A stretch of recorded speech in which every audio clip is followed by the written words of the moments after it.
miffed at what just happened, but Fabiano got the point, and he can be very, very happy. This is a critical juncture for him. He needs to be up on the clock and separate a little bit here.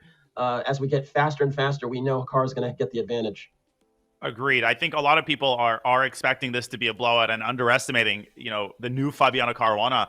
But you're totally right. If Fabi wants a chance at this, he's got to get that lead in the 5-minute portion. Hikaru playing 1a6 in the second game. And Owen's hybrid, we can say, because then you follow it up with e6 is pretty wild. So a3 is pretty modest, Danya. I would just have gone knight f3, bishop d3. I'm not a huge fan of this a3 move. Yeah, a3 is kind of a sign that Fabi isn't trying too hard to punish Hikaru for playing 1a6. I still like White's position. You've got this Benoni-style pawn that just appeared on d5. Hikaru takes it, allowing a knight to establish itself on d5. Shocking.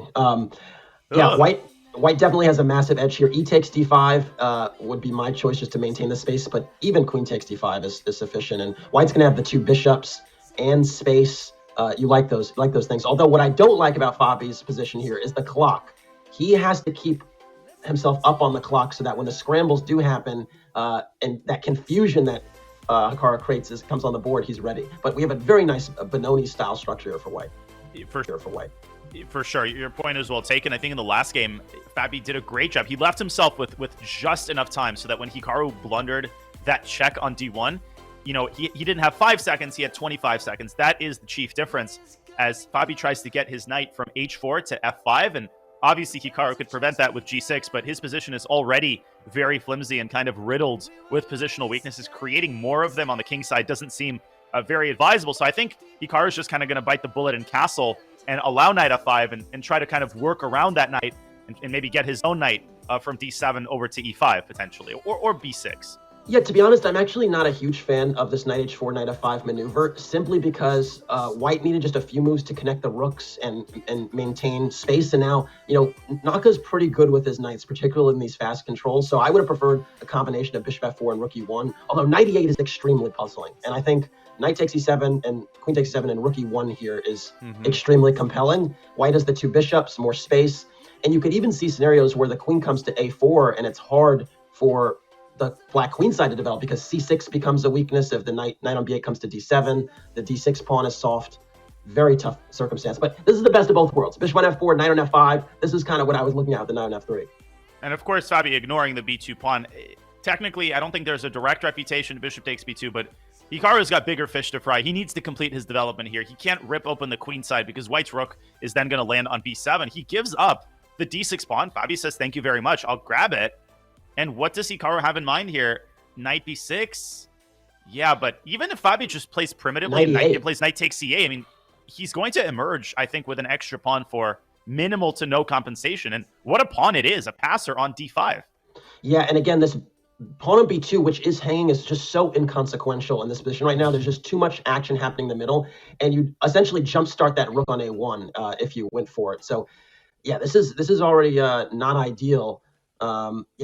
This is just a tough spot for black right now. If White ever gets in d6, Danya, it's going to be a wrap.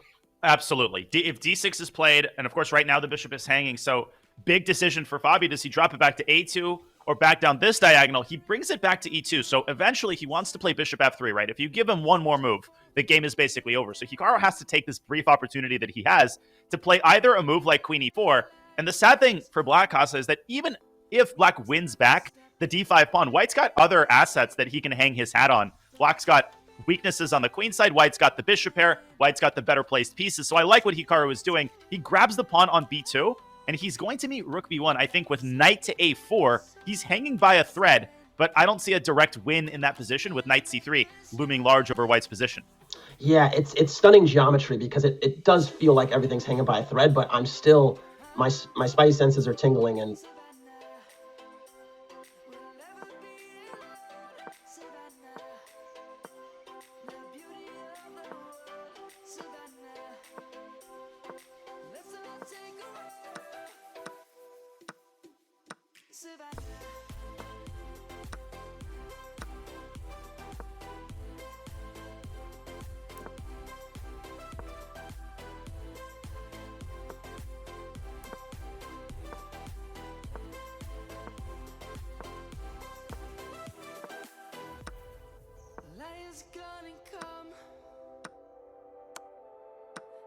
have just begun. We will always take a stand for the people, for the land. Let's go back to when we were young. For the animals we stand. Let's go back to when trees were swung. Kids across the land. Savannah, I'm coming home. Savannah, we'll never be alone. Savannah, the beauty of the world. Savannah, let's all take a ride. Savannah, Frankly, Ooh. I just the knight on a4 does not seem ideal unless it lands on c3. But tough to stop now. Yeah, I don't love Fabi's last move there. Queen c2 forced the bishop, but it wants to be on d4 anyway. Now the bishop at least is stable. It's supported by a pawn. The knight is going to be a lot more stable if it reaches c3, and it just did. Fabi moves his rook over to c1, but now there are no more threats, and Hikaru can work on improving his position, ultimately on disarming this pawn on d5. So maybe a move like rook d8 can be considered now.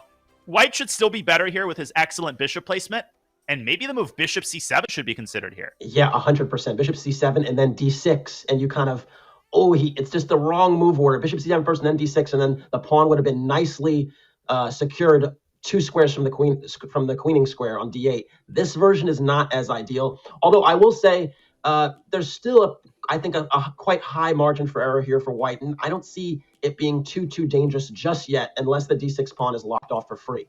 I agree, and I think Fabi ensuring that it won't be lopped off for free. He counterattacks, I should say, the a6 pawn. If we could pull up an analysis board really quickly, just to show people why it was so important to throw in the move bishop c7. After rook d7, d6, if black does the exact same thing, knight b5, there's an alignment of the rook and the queen, and white has this additional resource, bishop to c6, pinning the rook to the queen.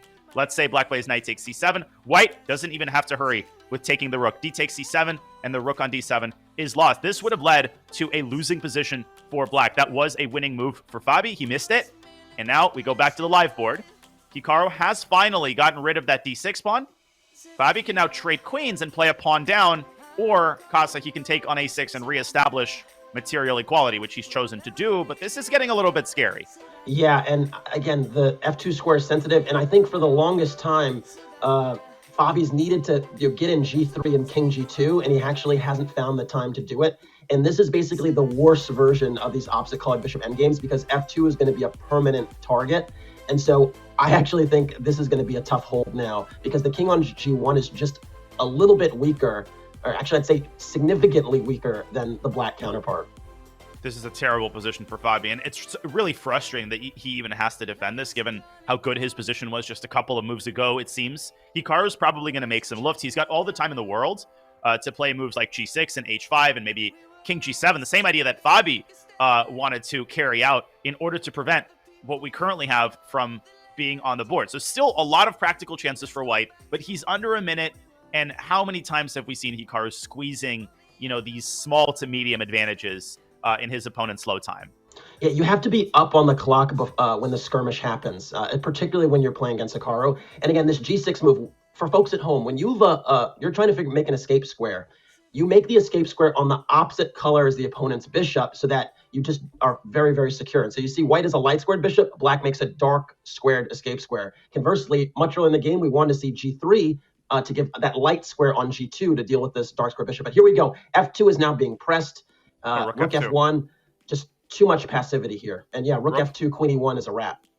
That's just wins on the spot. Rook takes f2. Hikaru, he left himself with 2 minutes. He's in no hurry. And this is basic Brian right here. He's not going to miss these easy tactics. And the problem isn't that white loses a pawn. That could not be further from importance. The problem is that the king is now just getting hunted down with a series of checks. Queen g1. You could even play queen e3 and queen h6. That's some lovely geometry that we might see on the board. Hikaru has all the time in the world to figure this out.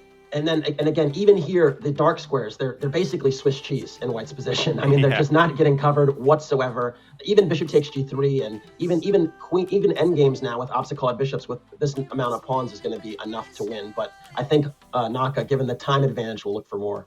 Yeah, he might. I think he's going to play queen e5, and the interesting thing there is that White can't technically get the queen around to h4, but in that resulting position, Black still has this little baby on c5 that he could send down the board. But Hikaru does something similar. He took on g3 first. Now he plays queen e5, and he's going to, I mean, like you said, Casa, even the bishop endgame is probably winning with 3 extra pawns. Or no, 2 extra pawns, but still, I would probably keep the queens on the board, though. Anytime the queens get swapped, you get that tiny inkling of opportunity that maybe White can set up some sort of a blockade. It's definitely a matter of taste, Danya, and you're a tactical guy. I would just be very, very happy to just trade queens and consolidate. There's no chance here of the White bishop holding all of the pawns together, and the bishop could have landed on c7 comfortably. But yeah, mating is going to be the faster route, no question. And he's just eliminated Fabi's only pride of his position, the a5 pawn. Just don't go h5 and blunder g6 with check. Ooh. Yeah, that would be sad, but Hikaru doing a great job here. No Queen stalemate g6. tricks. Yeah, it's over. There we go. And he's leveled the score.